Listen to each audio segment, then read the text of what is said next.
A couple minutes, but I guess everyone who's interested in dinosaurs is already here. My name's Lou Varricchio. I live here in Middlebury. You probably may have seen my name if you ever see the Eagle, the newspaper. I'm the editor. I've always worked in newspapers and media.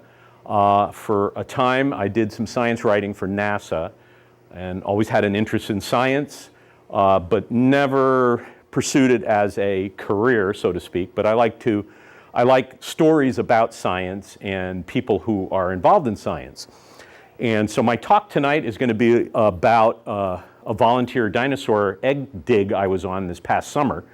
And I was very fortunate because my first cousin, who has the same last name, Varricchio, David, is a paleontologist at Montana State University. And we had been talking for years. He's always off in Argentina or the Gobi Desert in China. And I don't have the money to fly over there, but he's always invited me. And he said, you know, I basically got him interested as a kid. He was a few years younger than I.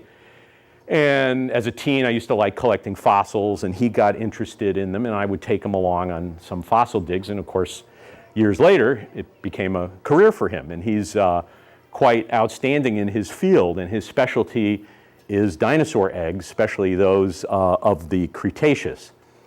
So I kind of wanted to get a sense of what people know about dinosaurs, and believe me, I'm no expert. I'm a volunteer, but it's really fun and fascinating, and I see a lot of young people here. So tell me what you know about dinosaurs, because I don't know everything. Let's get some facts. What do you know? What can you tell me about dinosaurs? What do you know about dinosaurs, or what interests you about dinosaurs? I don't know. Yeah. They're not alive anymore, and I don't know a lot about them, so I want to know. Okay. Yeah. You can repeat things too. Okay. She said the dinosaurs are not alive anymore. They're extinct. And I think that's true. That's what makes them kind of interesting, is they're not around. Yeah. But dinosaurs are not dead. They're not dead? No. No. Those are dinosaurs. Really? Yes. Okay. Birds are dinosaurs. Very good. You know your subject.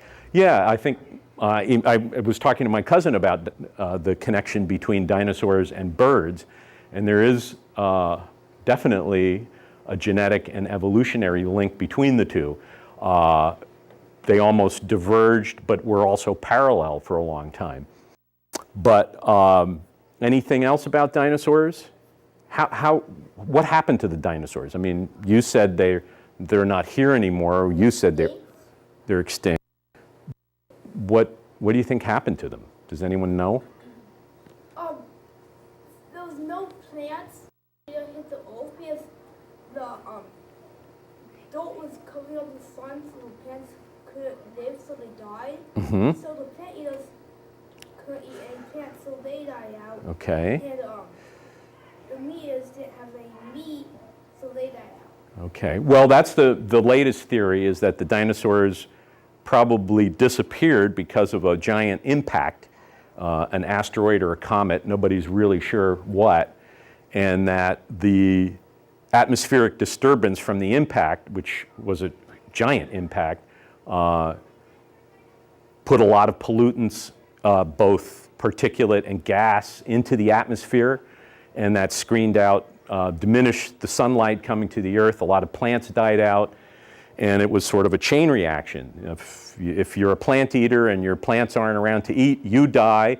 You're a meat eater, well, you can eat the plant eaters for a while until they're all gone, and then you're all gone. Yet, some animals did survive. And mammals were the result. Not only us, but all the other mammals and animals. So perhaps if it wasn't for that asteroid impact, our role on Earth may have been a lot different, diminished or not. But I'm going to talk today about Egg Mountain. And Egg Mountain is not really a mountain. It's a hill in northwestern Montana. Montana is bordered by Canada up here, and it's the fourth, I believe the fourth largest state in the continental United States. And there's a geologic formation which is very famous, hi, come on in, called the Willow Creek Anticline. And we probably would not have found dinosaur eggs in this area of Montana if it wasn't for the anticline. And for those geologists out there, and if you're not a geologist, an anticline is basically a deformation in rock strata that kind of forms a hill.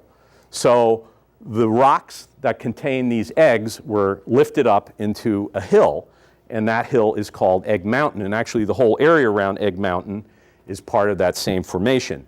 The previous slide I have, this sign is actually not right at Egg Mountain because Egg Mountain is off limits. The public's not allowed on Egg Mountain unless you're brought in there either by Montana State University or there's the Museum of the Rockies, which is actually a big paleontological museum that's part of Montana State. And they bring field trips in here. Young people your age can go in there and do a little digging, usually under the supervision of one of the college professors or the museum curators.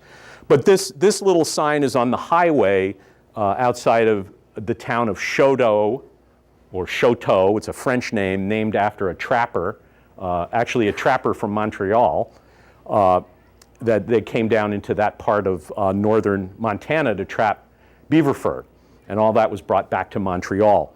But so you do find a lot of French names. It's not unlike Vermont in that part of Montana.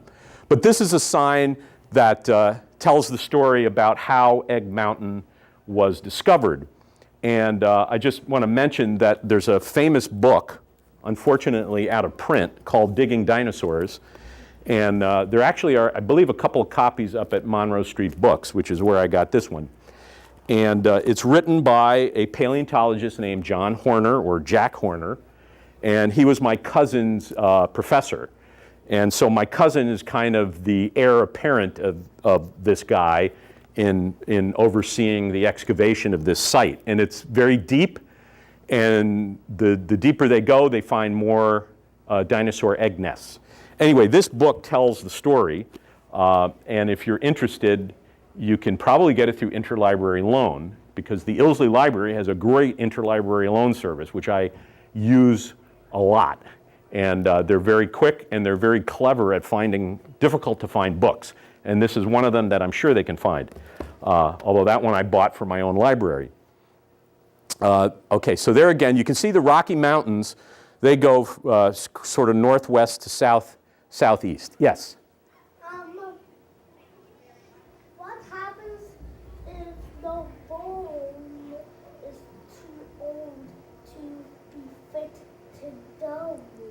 If the other bone test is one of the first dinosaurs, and is the first dinosaur ever run, and it's so that it's falling apart, and Well, put it together. well, sometimes the bones are very brittle, so they have to preserve the bones before they can assemble them. And I'll show you, actually, I brought a couple little bones which you can look at later. And I can touch? Yeah, you can touch. This is a view of what the Egg Mountain terrain looks like. Actually, this is not my photograph. It was taken by a guy named Mountain Man who let me use the picture. I was scrambling around trying to find a lot of the photographs I took, and it's a missing CD. I was able to reconstruct them for this talk. Unfortunately, a lot of the photos I wanted to bring I've yet to find. The danger of digital cameras. Anyway, this kind of gives you a beautiful view of the Badland terrain, and it looks a lot like desert country, but there's pockets of it. There's wet and semi-arid areas. But if you were standing on the top of Egg Mountain, which is where we were digging, this is the view looking to the west. And these are the Rocky Mountains, part of the Teton Range. And one thing I'd like to point out is this area over here, you probably can't, it's very tiny, but off in this corner is David Letterman's ranch. He's the television talk show host. And his property adjoins Egg Mountain.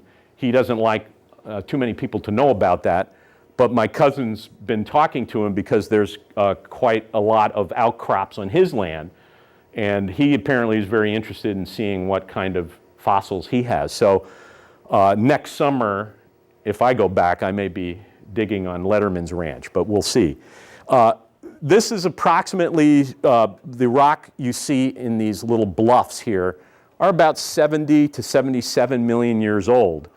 And there's a phenomenal amount of fossil material. I mean, you can walk, a lot of these are just dry creek beds, draws.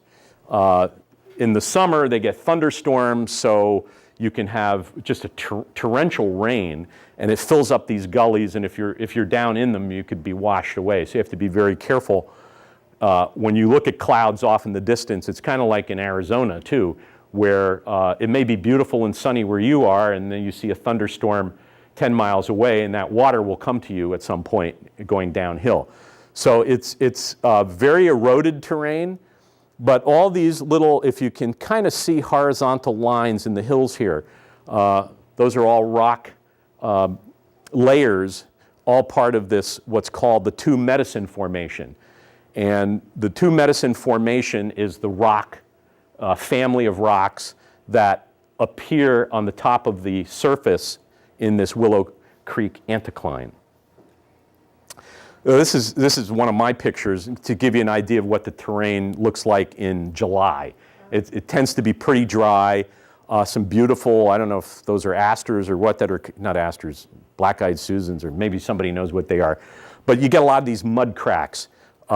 So there's open ground that's dry and desiccated, dried out, and then you'll get into patches of grass. So it's got this weird, dry, wet kind of terrain to it. I took this not too far from Shoto as you get into town. It's a pretty desolate part of Montana. This is an old abandoned farmhouse, and I believe a 1964 Rambler. Family Rambler, so where the family went, obviously they didn't leave in their Rambler. So long abandoned, and nothing else around it. I'm sort of giving you an overview of the geography. This is the famous town of Virginia City, not to be confused with Bonanza's Virginia City, which is in Nevada. This is Virginia City, Montana, which has an adjoining town called Nevada City. And these are both classified as ghost towns, although they really aren't because they're tourist traps today. But Virginia City was the territorial capital of Montana in the 1860s, and it was named after the state of Virginia because that part of Montana was heavy Confederate sympathies during the Civil War. Then when Montana became a state, the capital moved. But today in Virginia City, you can see lots of fun things. And only 80 miles from where I was digging at Egg Mountain is Glacier National Park. So it's very close by. And I was there about 4 days before this, if you've been following the news about this murder of a newlywed they were honeymooning in Glacier National Park, and the wife is accused of pushing her husband off a cliff. Well, that happened about 4 days after I was there. This was on the 4th of July. And this is the famous Highway of the Sun, or Road of the Going to the Sun Road, although everybody calls it Going to the Sun Highway. And the famous, these 1937 white touring buses. It's a white was the brand name. I believe it was owned by General Motors, and I don't think they make white trucks anymore. But all the drivers are retired gentlemen. These two guys were great. In fact, they asked me, they said, you and your wife ought to move to Montana and become a bus driver. And I said, well, I might consider that. You never know. Anyway, that was only 80 miles to the north. So you know you're right around big terrain of mountain topography like that, yet in the ground in the front of the Rocky Mountains is that badland terrain. The dig I was on in July was sponsored by the National Science Foundation. That's their little logo down here. They basically funded the dig. And the principal investigator was my cousin David, Dr. David Varricchio at Montana State. And the site started in the it was discovered really in the late 1970s, and a lot of the digging began during the 1980s. As I said, Dr. Horner, his picture here, I'll pass around the book, and you can flip through it. There's some pictures in it too. Jack Horner discovered these were the first dinosaur eggs found in our hemisphere. Before that, dinosaur eggs were only known to exist in China. And they were small eggs from very early dinosaurs called Protoceratops. These were eggs from more sophisticated dinosaurs, big dinosaurs like duck-billed dinosaurs. And as I put there, he wrote he won a National Book Award for that book, which is called Digging Dinosaurs. And it's a fun story. If you can get the book, like I said, Chris might be able to help you with interlibrary loan. It's fun to read, and you'll learn a lot, not only about Montana, but about dinosaurs. That's my cousin Dave, and he's quite the nerd. He just married, actually, was it 5 years ago, another woman from another paleontologist, a woman he met in China, and they just had triplets. So he was running back and forth between his house to take care of the babies and supervising the dig. So he had a pretty hectic life right at the moment. And there are two boys and one girl. So he's my first cousin. And so he basically applied for the National Science Foundation grant to do the dig. And he started, in 2010 or 2011. So this is like the second year that they've returned to the site. It hadn't been excavated since the early 1990s. And they excavated what's called Horizon 1, which was the top of the mound, and we were working on Horizon 2, which every field season you work on a different horizon. And it's very tedious work. Let me just go ahead here and show you a little bit. These are two volunteers, and that's pretty much what I did for 2 weeks in July. It's backbreaking work. Why anyone would want to make a living out of being a paleontologist? I guess you have to love the outdoors and be physically fit, but it's definitely a science for young people. So you guys might pursue that because you're young and strong and healthy, and if you like being outdoors, it's fun work.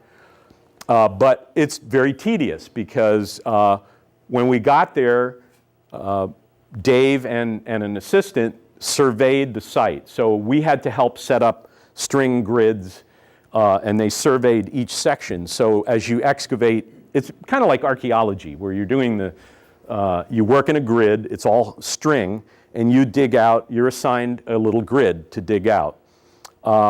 This woman, she was a PhD candidate from Maryland, and she was a biology major at Alberta University. So we had a mix of volunteers there. They were primarily students, but not all students. So I'm going to go back a little. Okay. Just to give you a sense of the geography, the ancient geography at this site. What was Montana like? Yes? What happens if what happens if we find a dinosaur that close to his family? That what? I didn't understand. Close to his family. Oh. What do you call it? Like, is it in the same family as something else? Yes, it's close to family. I don't know. But how about I'll answer your questions after we go through the talk.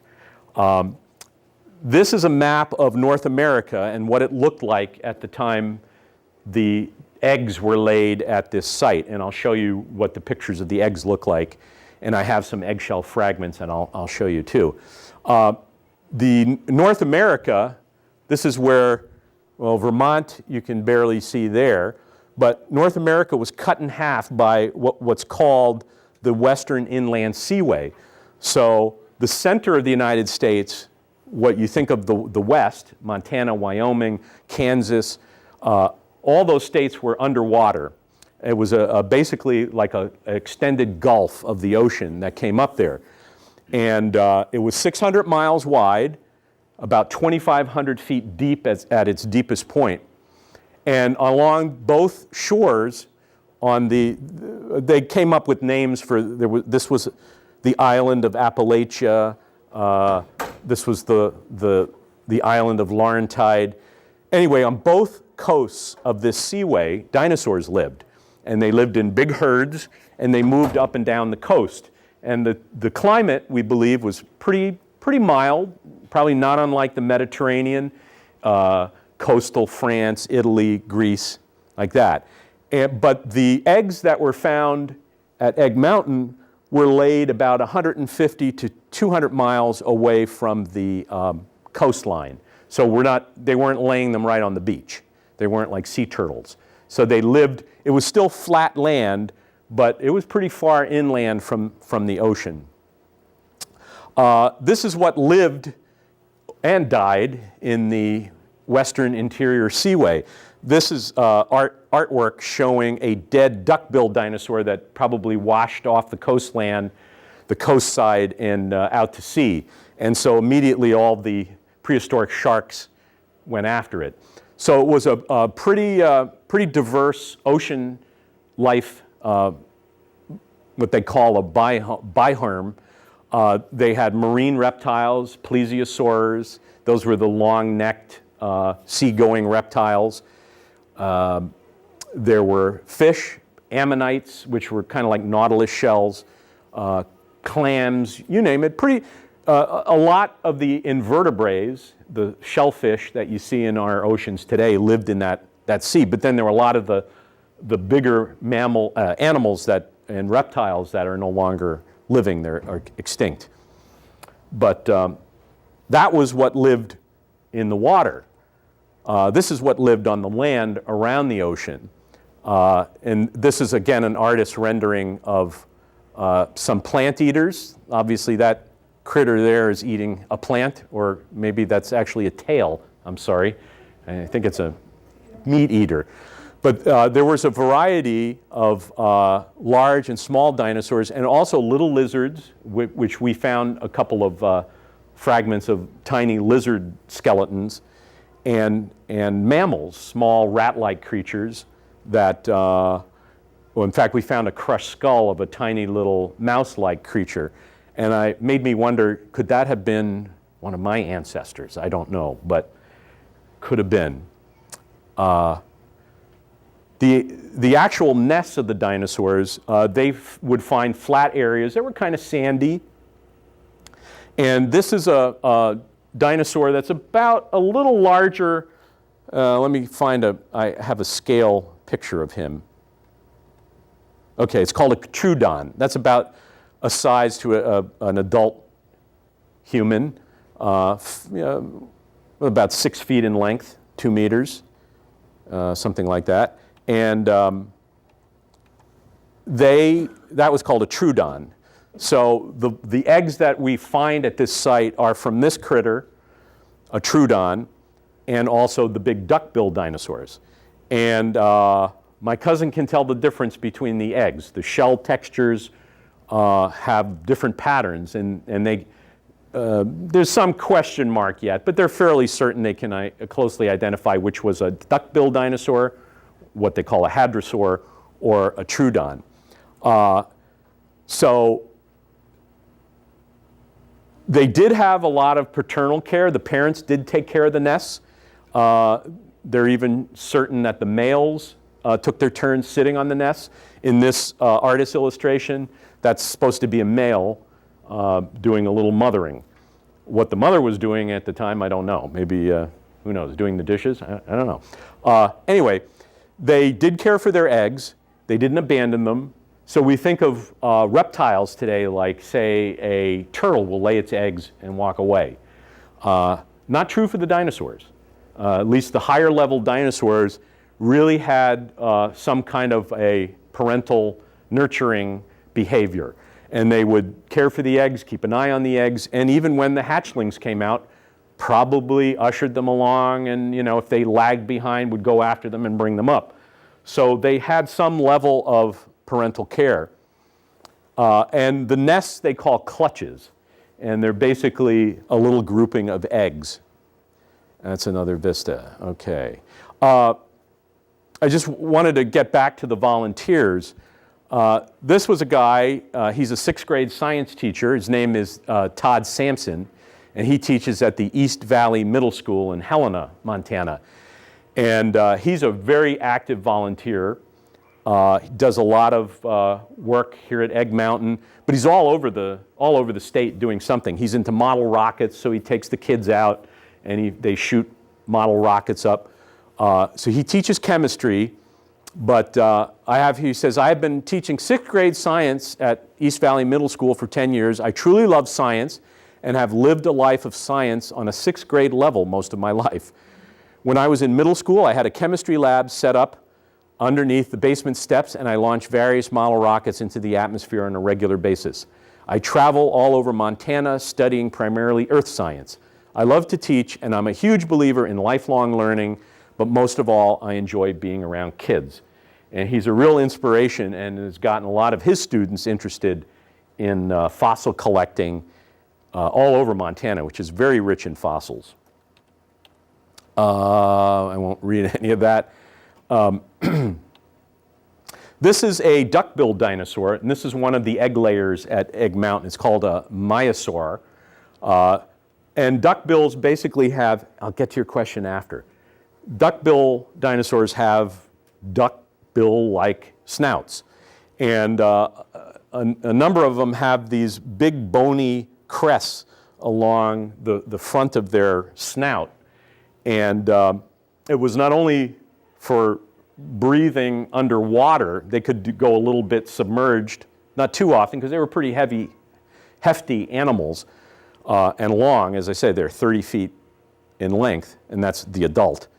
But one paleontologist reconstructed the skull of one of these myosaurs and figured that something with a complicated nostril like this duckbill must have been used for something other than just breathing.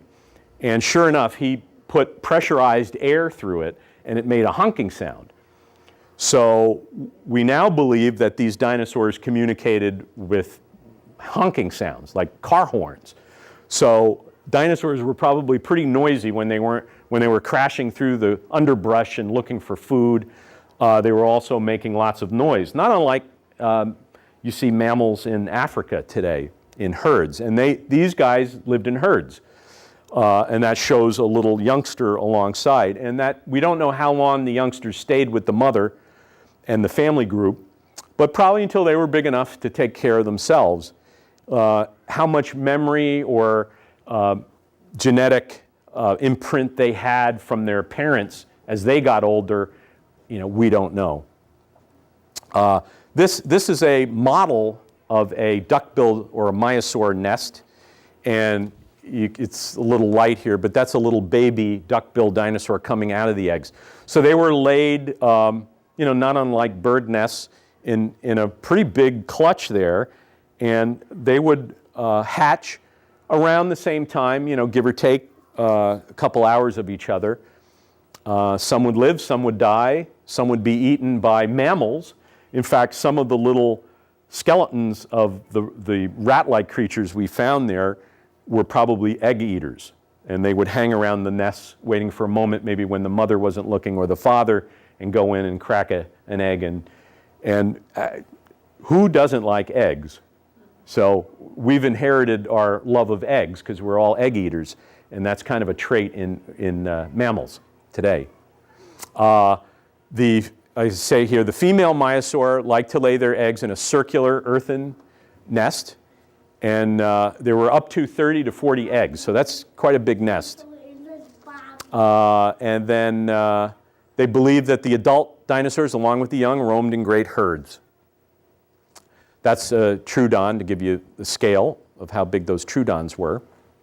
That's an actual Troodon nest that was taken from Egg Mountain, and it's it's heavily preserved. In other words, they put shellac on it so the egg material doesn't crumble. And then the earth that it came out of was removed in one big, they had to put plaster over it to get it out of the ground. But you can see the eggshell, the dark material on the egg is the actual shell material, and I'll show you, I've just tiny little fragments of it. And that's from a Trudon. And those, let's see, I didn't put the number of eggs in there. The field work at Egg Mountain is continuing. It's probably going to be several years for them to get down through this mound, which doesn't look enormously big from a distance. In fact, it looks rather nondescript. And the only reason you can tell there's anything going on there is during the summer months, there's a tent erected at the site to give the volunteers a little bit of shade, because the Montana sun in the summer can be pretty brutal. This is a picture I took of every evening after we would have a picnic. They would cook. In fact, I thank the National Science Foundation for buying the food, which consisted of macaroni and cheese, hamburgers, nutritionally not the best food, but when you're out doing a lot of work, it's the kind of food you like to eat. High carbs, a lot of energy, and it was fun. I got to know some of the students and still have connected with them, correspond with them. All kinds of levels of students, but we would go out. My cousin Dave would lead us out every evening, and I have that this is 9:30 at night, because you're so far north in latitude in Montana that in the summer months, it's almost like the land of the midnight sun. It's amazing how late the light lasts at that latitude. But we would go out into the prairie in the Badlands in the evening after dinner and just look for fossils on the ground. And anything that he would see that looked interesting, he would make a note of it and then maybe come back the next day, a week later, or put it in his logbook for next summer. But we would all go out and basically keep our heads down. As you can see, everybody's pretty much looking down. But that's what we did the day before the 4th of July. This is sort of my question of our fascination with dinosaurs, and it's kind of nice that we have young people here, and parents too, because I would love to get their input. Why do kids especially love dinosaurs? Well, you probably can't read it from back there, but there's a fellow by the name of Bob Strauss, and I don't know if you're familiar with the about.com websites. They have all kinds of things, about.com for about archaeology, about science, about dinosaurs. Anyway, Bob Strauss does the about.com dinosaur website. And he has a science background, academic background, and he's really into dinosaurs. So one of his blogs, he posted a thing is, why are children so interested in dinosaurs? Well, he says, well, they're huge, dangerous reptiles that went extinct 65 million years ago. And though that might as well be 65 years from the perspective of your average preschooler. So what you and I think of as 65 million years, maybe you kind of might think, well, dinosaurs died off maybe 10 years before me. But so another reason for fascination is, well, no one tells a full-grown Tyrannosaurus Rex that he has to go to bed, finish his peas before he can have dessert, or take care of his baby sister. Dinosaurs represent, in kids' minds, the ultimate id principle. When they want something, they go out and get it, and nothing had better stand in their way. Then he says, kids prefer their dinosaurs in skeletal form, especially when they're putting together scale-sized models of a Stegosaurus or Brachiosaurus. Finally, and most important, dinosaurs are really, really cool. And I found this fun little 1950s cartoon by Wally Wood, dated 1955, of a mother, maybe a time-traveling kid, or maybe it's some alien reptile that looks like a dinosaur, and she says, take that thing outside. So if kids had dinosaurs today, I would not want to be a parent, because I'm sure they'd be bringing them home as pets. Now, what I want to do is show you a little bit, this is a little sense of what the actual fossils look like. I was instructed, first of all, I was not allowed to collect any fossils on the site. However, off the site, go for it. Well, I've been collecting fossils long enough that I know you follow fossil sites downhill wherever there's erosion. And sure enough, along the road to David Letterman's ranch, there were a number of fragments along the road. Not in tremendous numbers, but here I'll pass these around. I'll start with you, and here you can start with that. These are, and my cousin confirmed them. It was handy having a paleontologist there to identify it for you. I knew that it was bone material right away, but of what species I couldn't have guessed without consulting a few volumes. Those are femur fragments, perhaps, of a young duck-billed dinosaur. And the white material that's on there is still probably the original calcium of the bone. And those I found along the road going back to the site. And if I had spent more time walking along that road instead of digging in the dirt, I probably would have come home with a nice haul of fossils. So when I go back next summer, I told my cousin, I said, if you don't mind, I'm probably going to be looking along the road. And he said, well, if you find anything good, you gotta let me know. And I said, okay, I will. And I also found along the road, not many, these are eggshell fragments. If you don't mind, please keep them in the bag. But they look like little bits of Hershey's chocolate. They're nothing fancy. Once you know what the dinosaur eggshell fragments look like, then your eye is trained already to start looking for it. And it really pops out when it's on lighter ground, like where you saw those mud cracks in the picture. When you see eggshell fragments, they're real easy to spot.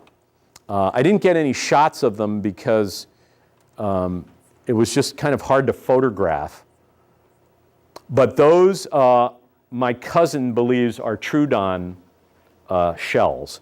And he could tell because with a little hand lens, he looked at the pattern on those eggshell fragments.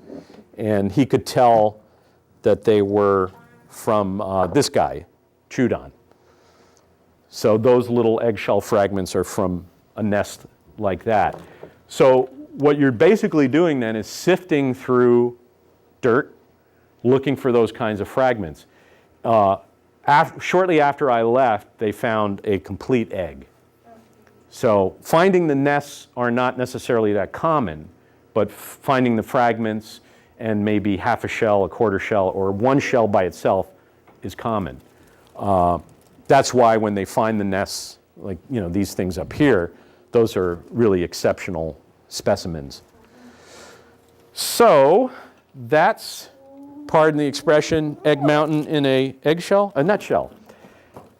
Any questions about dinosaurs, I'll do my best to answer them. Like I said, I'm an amateur, not a professional like my cousin, but I know a little bit about the subject. So, Lou, the plaster Paris Yes. mold Of the, here. eggs there. Yep. Those weren't whole eggs? Well, yes, they are whole eggs. Yeah, that was the model of the, okay.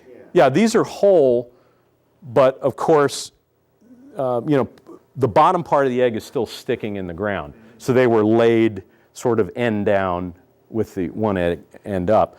Some of the shell has deteriorated, but of course in the fossilization process, all the minerals that are in the water, this is a calcium carbonate material. It's really limestone, but a real hard limestone. In fact, it reminded me a lot of Panton stone. And we were going through, and that is really dense, thick limestone. And that's what this stuff was. Chiseling it out was really tough. But so it's not, there's some original material in there, but a lot of it's been altered. But yeah, those are whole eggs. Now this could be, it's hard to tell from the photograph, but it could be the top of an egg and it's just down lower. And when most of these egg nests the reason they were found whole is there was probably a flood, and it flooded the plain from a nearby river and covered up all the nests. The other idea is that there could have been a volcanic eruption nearby, and you had these flash floods, like a pyroclastic flow, and the water in the streams were full of dirt and debris. Thank you. Bye-bye. And so the eggs were covered by this stuff. Then as it dried out, the dinosaurs may have come back, re-nested, another volcanic eruption or flood covered up the nests, they disappeared. And so there's alternating layers of nesting, flooding, nesting, flooding. So it could have been seasonal flooding. My cousin did tell me there was a professor from the University of Kansas who was trying to correlate a big meteor impact in Kansas around this time period. And he was thinking maybe the meteor impact in Kansas, which would have been underwater at this time, because if you look at that seaway map, Kansas was underwater, might have caused a tsunami and may have flooded. My cousin is less likely to believe that because he doesn't see the catastrophic debris that would have come from a tsunami or even a pyroclastic flow. But they have been looking. There is volcanic material around there. There were volcanoes around that period. If you have that series of eggs, it would seem to me that you'd have a flat area Yes. above it. Yep. And then how do you know that the egg is going to be here rather than there? Do you just take a section and slowly Yes. Yeah, thin and it out? pretty much. Their nesting habits were not unlike penguins. So if you see a documentary, or if you've been to the Antarctic yourself, they have tours now. The nests are incredibly dense and crowded, and this, given the size of these dinosaurs, the nests were still fairly close together. So where in some cases they don't find the complete nests, but they know from the fragments that it was, there was areas that were densely nested. But I was curious how the two species, you have the big duck-billed dinosaurs that are 30 feet long laying eggs versus the little Troodon, and they must have been running in and out. They apparently got along together. They didn't attack each other because they nested in the same area. So you had a couple of different types of dinosaurs nesting in the same area. But again, the only eggs they found are from the Troodon, which kind of looks like a little miniature, it's a bipedal dinosaur, and then the Maiasaurs, and which are really, Maiasaur could step on a Troodon very easily. But these were docile plant-eating animals. The Troodon may have been omnivorous, meaning it ate both plants and probably small animals and reptiles, lizards, because there were, like I said, a lot of lizards around that site. But we did walk back into these hills. In fact, the picture that I showed at the end of everybody walking off into the sunset was taken like down in here, looking off toward the Rockies. And they're the scenery is spectacular because you're at relatively low elevation compared to the nearby Rockies. So every morning I was sort of in awe before I could settle down and dig in the dirt, just because the size, the scale of the mountains was just spectacular. And there was still snow up there in July. And as I showed you in going up to Glacier National Park, which is only 80 miles away, there's, of course, glaciers there year-round, although they're receding because of climate change. And but anyway, it's a pretty spectacular site. And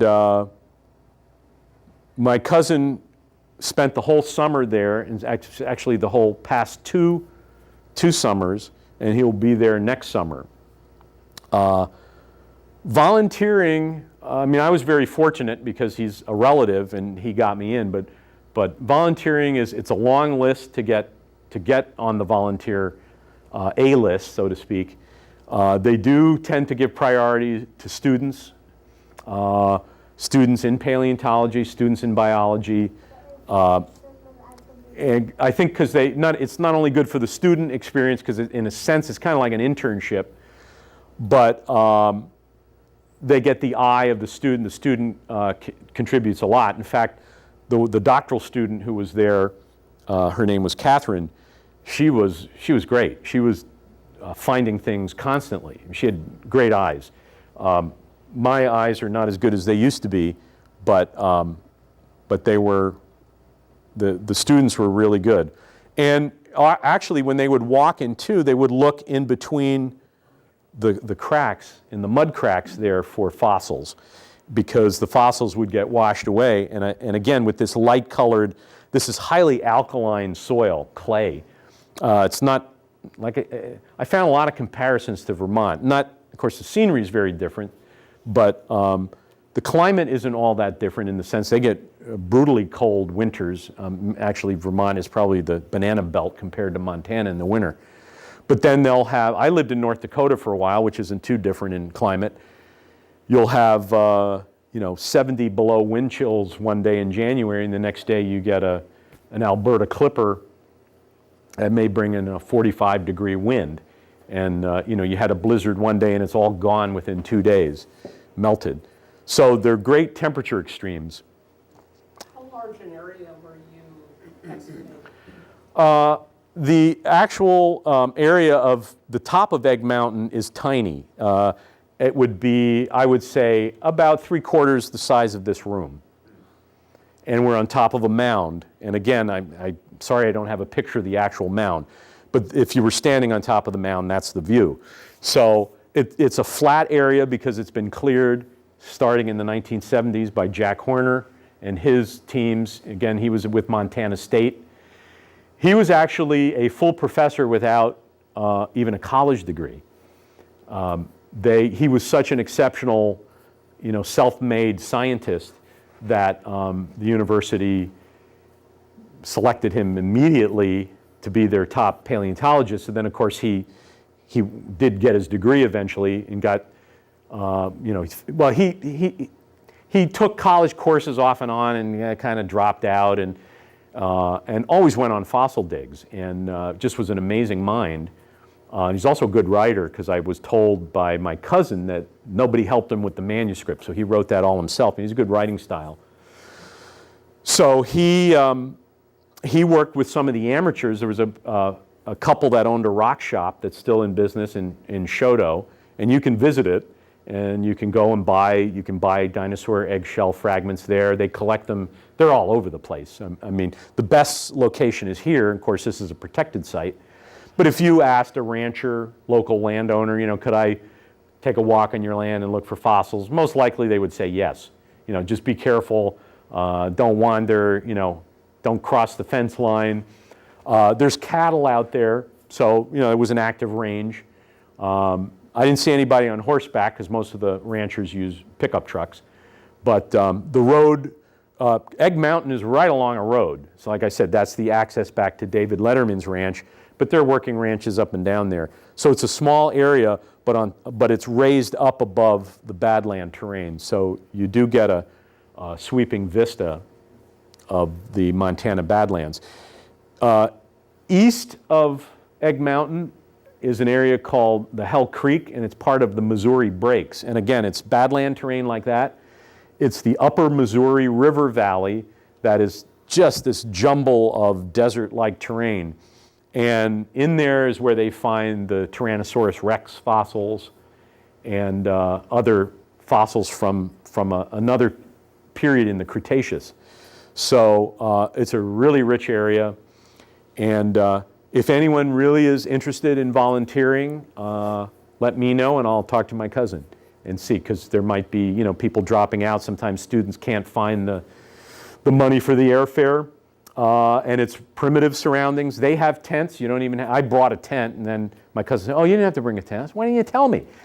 And I paid an extra $50 to bring the bag on the plane, but the university provides all the tents, They cook. You have it's it's kind of like a Wild West cookout every night, and it's fun.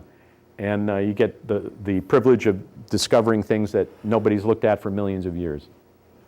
So, Lou, yeah. why would they have settled so high? I mean, the land looks like it wouldn't support basically anything. Yeah. And these are huge animals.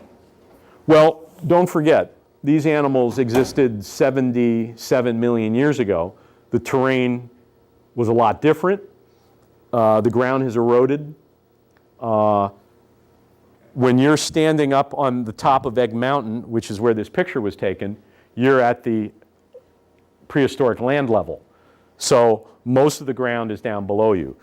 But it's been built up. So like all these layers represent millions and millions of years of deposits of rivers coming and going, changing their courses, depositing sand, gravel, clay. Even intermittent lakes appeared at this place. So in a sense, you'd need the best illustration of how the land changes over millions of years is if you've ever seen the movie, and it's the remake of The Time Machine. It was made in, I think, 2002. There's an incredible sequence, animated, it's CGI, computer graphic special effects. But the time traveler is traveling, and you see the mountain ranges rising and eroding away. And that's, to me, the best illustration of what it would be like if you could fast forward or fast rewind to this time period of what things look like. Because there were mountain ranges that are gone now that, the Rocky Mountains are one of the youngest mountain ranges in North America. So those mountains were nothing back in the time of the dinosaurs. There were other mountains. There were a string of volcanoes that they've eroded away completely. There's nothing there.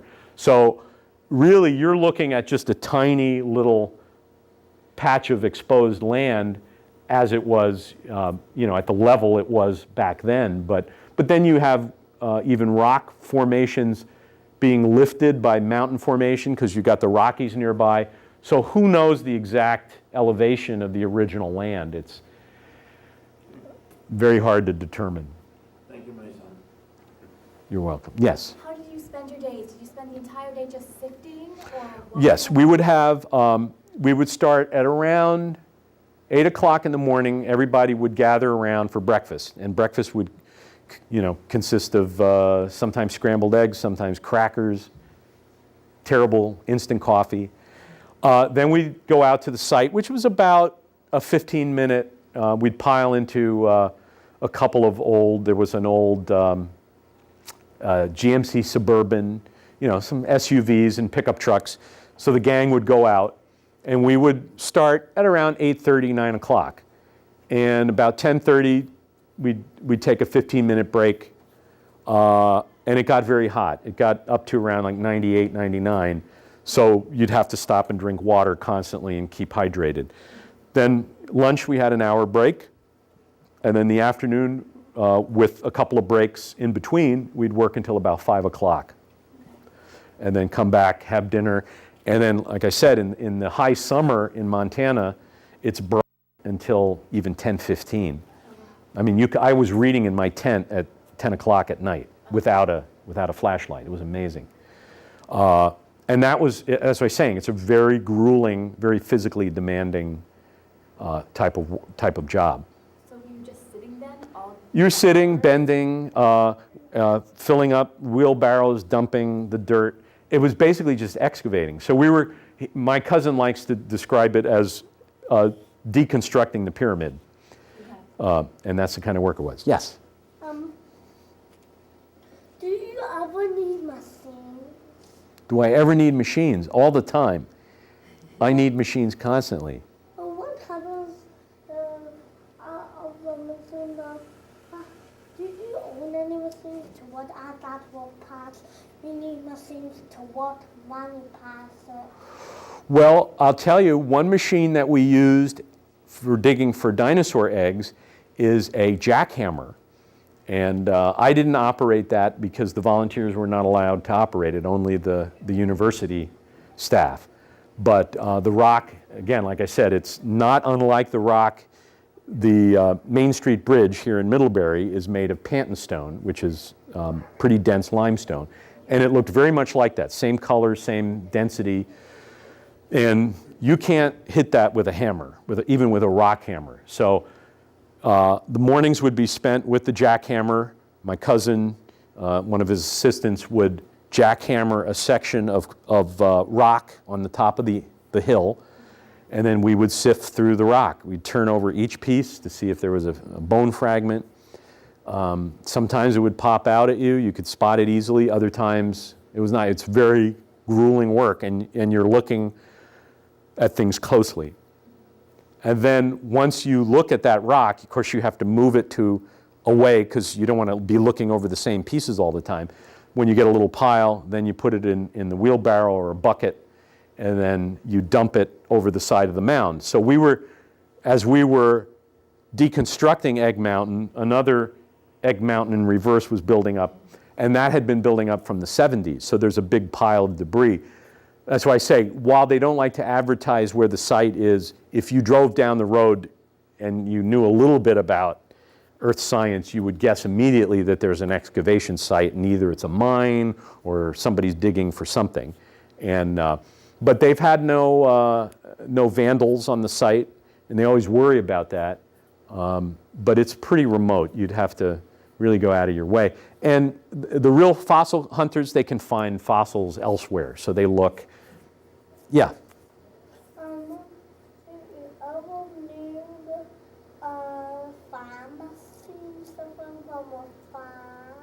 Farm machines, like a loader maybe? Or tractor. Well, you could see lots of farm machines in Montana. I mean, there's big wheat farms there. There's cattle. So there's all kinds of big machinery. There's harvesters and reapers, but a lot bigger than what you're holding in your hand. But Montana's mostly a rural farming state. And in the eastern part of the state, there's canola beans, mustard is planted, sugar beets. And as you get west is more of the cattle ranches, wheat farms. There's a lot of potato farming, but it's an enormous state, and most of it is wild. But it's a beautiful state. If you've never been to Montana, take a vacation. There's lots to see. There's not only natural history, but also American history. Fort Benton is about 2 hours from Choteau, and that was the very end of steam navigation on the Missouri River. Before the railroad came through, Fort Benton was a big metropolis, and the steamboats would come up the Missouri, and deliver supplies for miners, for the gold miners. And I was thinking, well, okay, the gold miners would come and get their supplies. The nearest gold mine to Fort Benton was 300 miles, and these guys would come on horseback or wagons, pick up their supplies, and then go back to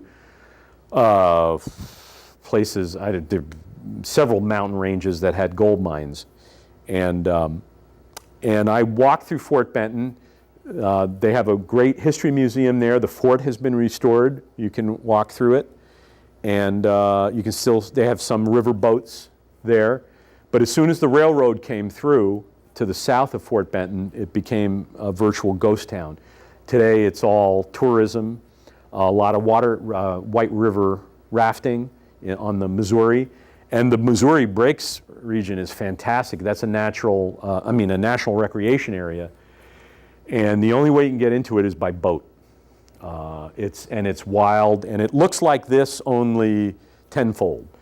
Real jumbled terrain. There's a great Western, it's a Marlon Brando Western. Yeah, Jack Nicholson, called Missouri Breaks. And that was actually filmed in there. And if you want to get an idea of what the terrain looks like, bandits hid in there for decades, and nobody could find them. Yeah. I thought it was sand. Sand? Yeah, there's sand. There's sand and clay. Half of it, And what? A lot of it? Yeah, there's a fair amount of it. sometimes, Yep. how is it of dinosaur bones, or is it turtle? Yes. How did you decide where you were going to be working and excavating? Because if you can just walk along and find fragments, then how do they determine what's the most productive place to dig?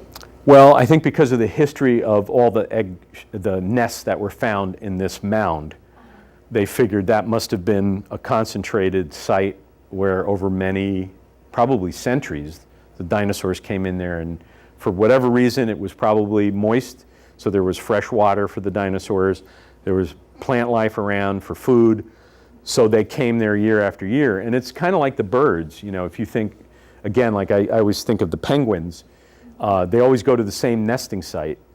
Like parents kind of thing? Yeah, and they pass it on to the next generation so they know to come there and lay their eggs. You know, it's a kind of a mystery, I think.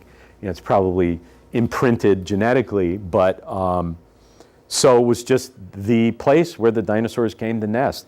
And I'm sure it was a wider, more extensive area, but a lot of that eroded away over the thousands of, you know, millennia. So that egg site probably extended many miles, but that's what's left of it.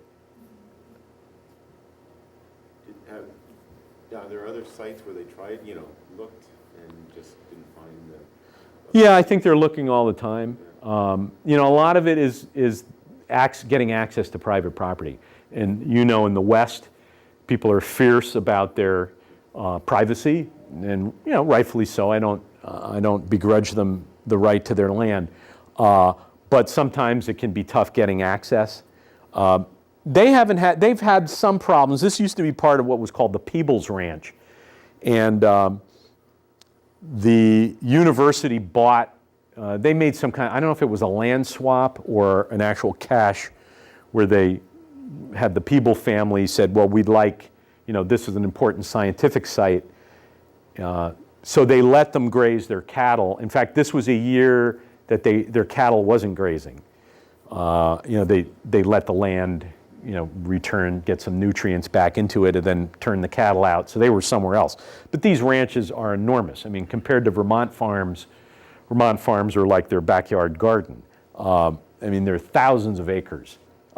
And so we saw a couple of dark figures up on the horizon. What the heck is that? And said, oh, it's a cow, you know. So, but anyway, getting back to that, they're always asking, you know, like my cousin has approached David Letterman. He's interested. He has a young son who loves dinosaurs, so I guess that's a motivation for him to say, yeah, great, come and dig on our property, because as long as my son can help dig. He says, sure. So that may happen next summer, we're not sure. But I was there for the 4th of July in the little town of Shoto. They have a rodeo and a 4th of July parade. I chose to go to Glacier National Park. I've seen rodeos and parades, but I've never been to Glacier National Park. So I figured, well, I'm this close, let's go. So I went up with a couple of the students because I was the only one who had a rental car. So the students kind of relied on me as the taxi service. So I would take them into town. We would take showers because there's no place to shower. So we had to drive to the Shoto public pool, take a shower, and occasionally go for a swim on, you know, after dinner. And which was great because the local swimming pool was open until 10 o'clock every night. No lighting required. But anyway, the year before, David Letterman was the July 4th parade marshal.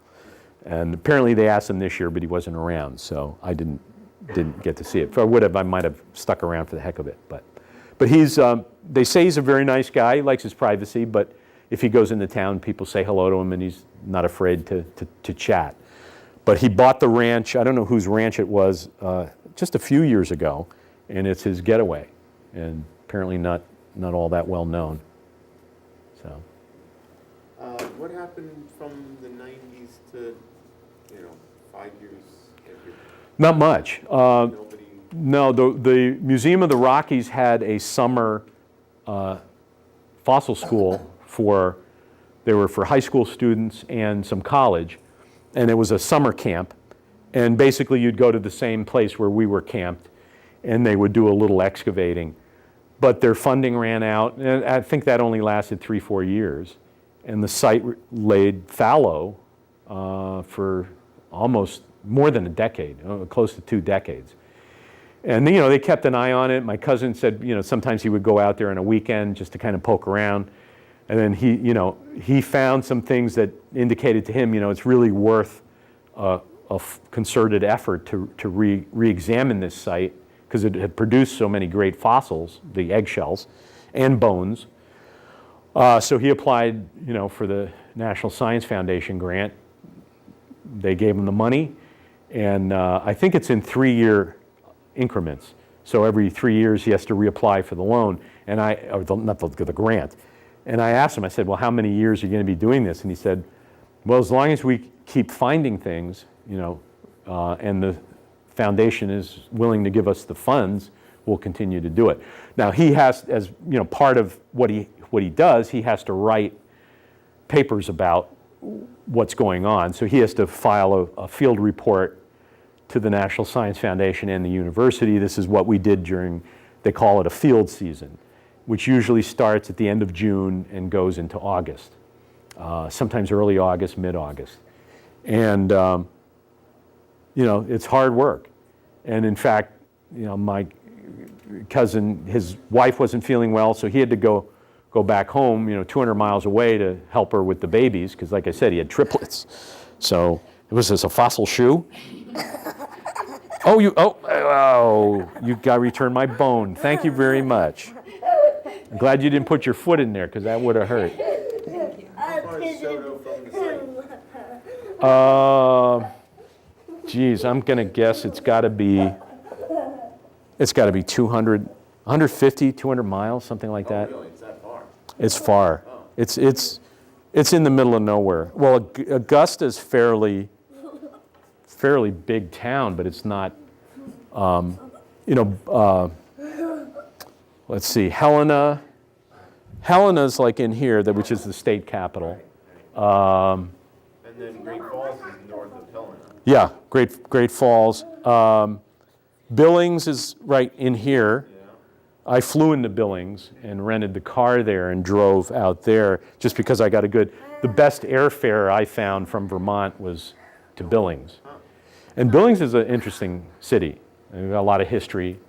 The airport is built up on a mesa and the city's below it. So when you fly in, you pick up your rental car, you have to drive down it's like a table mountain and you drive down. It's not that high above the city, but Where Evel Knievel was from? I don't know. I think so. Really? But yeah, this, and then the Little Bighorn, where the Battle of the Little Bighorn is down in here. Yeah. Actually, it's right in here, I think. And this part of the state is pretty much prairie. I mean, it's got rolling hills, some fairly rugged, but not too much. Well, you can tell by the terrain map. The really rugged mountains, of course, the Rockies go in the west. And then Yellowstone National Park is right in this corner with a little bit coming into Montana up there. But bye-bye. Thanks for coming. Oh, thank you. And I think that's the end of my talk. Thank you.